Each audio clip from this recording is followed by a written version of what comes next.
যাইনা শুরু হবে, হার্টের বেদনা, তারপরে বাইপাস অপারেশন। সুতরাং ওগুলো খাইয়া হারাম, খাইয়া কোনো মজা নাই। কম দামের জিনিস খান, যা হালাল বেতন পান, কম দামের জিনিস খান, কচু শাক খান। হাসতেছেন আপনারা? আরে ভাই, কচু শাকে 100% ক্যালোরি। কচু শাক খান বেশি করিয়া।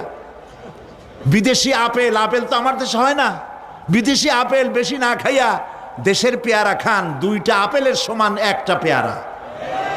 কোক 7 আপ ইহুদিদের পণ্য না খাইয়া 1টা ডাব খান। আর বড় সাইজের পাঙ্গাস না খাইয়া চেলা, পুটি, মলা, ডলা, কাসকি, আর কি কয় বলেন, কি ময়নাটিয়া, মুল্লা,